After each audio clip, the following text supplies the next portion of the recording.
Hello అండి, నమస్తే. నేను మీ సంధ్య. వెల్కమ్ టు సంధ్యాస్ వంటల పుస్తకం. ఈరోజు మన లంచ్ బాక్స్లోకి కరివేపాకు రైస్ ఏ విధంగా ప్రిపేర్ చేసుకోవాలో చూద్దాం. ఇలా కరివేపాకు తినని వాళ్ళు కూడా మీరు ఒకసారి ఇలా కరివేపాకు రైస్ని ట్రై చేసి చూడండి. చాలా ఇష్టంగా తినేస్తారు. ముందైతే మన ఛానల్ని ఫస్ట్ టైం చూస్తున్నట్లయితే ఇలాంటి హెల్దీ రెసిపీస్ కోసం మన ఛానల్ని తప్పకుండా సబ్స్క్రైబ్ చేసుకోండి. తర్వాత మనకి కావాల్సినంత వరకు కరివేపాకుని తీసుకొని ఒకసారి కరివేపాకు అంతా శుభ్రంగా కడుక్కొని తేమంతా పోయేలాగా చూసుకోవాలి. ఆ తర్వాత ఒక మిక్సీ జార్ తీసుకొని ఆ మిక్సీ జార్లోకి ఇలా కరివేపాకుని మనం తీసుకోవాలి. ఇలా కరివేపాకు అంతటిని ఆ మిక్సీ జార్లోకి తీసుకున్న తర్వాత మిక్సీ పట్టుకునేటప్పుడు మధ్య మధ్యలో వాటర్ని యాడ్ చేసుకుంటూ మనం మిక్సీ అనేది పట్టుకోవాలి. ఇలా వాటర్ని యాడ్ చేసుకుంటూ మనం మిక్సీని కరివేపాకుని బాగా మెత్తగా అయిపోయే విధంగా మనం మిక్సీ పట్టుకోవాలి. ఇక్కడ నేను చూపిస్తున్న విధంగా మనం మెత్తటి పేస్ట్ లాగా కరివేపాకుని మిక్సీ వేసుకోవాలి. అలా చేసుకున్న దాన్ని పక్కన పెట్టేసి ముందుగా మనం రైస్ని ఉడికించుకొని ఒక ప్లేట్లోకి తీసుకొని రైస్ అంతటిని చల్లారనివ్వాలి.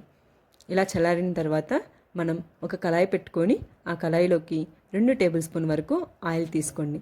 ఆయిల్ అనేది బాగా హీట్ అయిన తర్వాత 2 టేబుల్ స్పూన్ వరకు శనగగుండ్లు, అలాగే జీడిపప్పు, 1 టేబుల్ స్పూన్ వరకు పచ్చిపప్పు, 1 టేబుల్ స్పూన్ మినపగుండ్లు, ఇలా పోపు దినుసులన్నిటినీ ఒక్కొక్క టేబుల్ స్పూన్గా యాడ్ చేసుకోవాలి. జీలకర్ర, ఆవాలు వీటన్నిటిని కూడా కొంచెం లైట్గా బాగా ఫ్రై చేసుకోవాలి.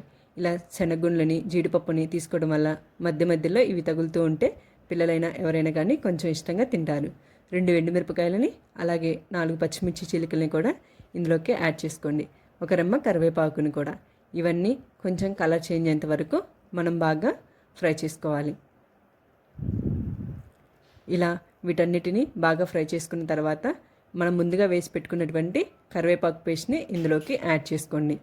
ఇలా కరివేపాకు పేస్ట్ మొత్తం కలిసిపోయే విధంగా మనం బాగా కలిపుకోవాలి. ఇలా కరివేపాకు పేస్ట్ అనేది పచ్చివాసన పోయేంత వరకు మనం బాగా ఫ్రై చేసుకోవాలి. ఆ తర్వాత ఒక 2 టేబుల్ స్పూన్ల వరకు సాల్ట్, అలాగే ఒక 1/2 టేబుల్ స్పూన్ పసుపు కూడా వేసుకొని బాగా ఒకసారి కలిపుకోండి. ఈ కరివేపాకు అనేది మనకి బాగా పచ్చివాసన పోయేంత వరకు ఫ్రై అయిన తర్వాత మనం ముందుగా ఉడికించి పెట్టుకున్నటువంటి రైస్ని ఇందులోకి యాడ్ చేసుకోవాలి. ఇలా రైస్ అంతటిని యాడ్ చేసుకున్న తర్వాత ఒకసారి బాగా కలిసే విధంగా బాగా కలిపుకోవాలి.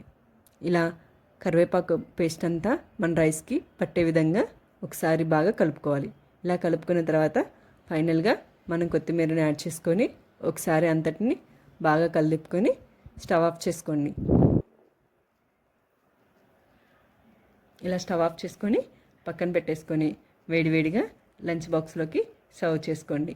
ఇలా కనుక ట్రై చేసి చూడండి. పిల్లలు కానీ పెద్దవాళ్ళైనా కానీ కరివేపాకు రైస్ని తినడానికి చాలా ఇష్టపడతారు. ఇది హెల్త్కి కూడా చాలా మంచిది. మీరు కనుక ట్రై చేసి ఎలా ఉందో నాకు కామెంట్ చేయండి. మీకు కనుక నచ్చినట్లయితే లైక్ చేయండి, షేర్ చేయండి. Thank you.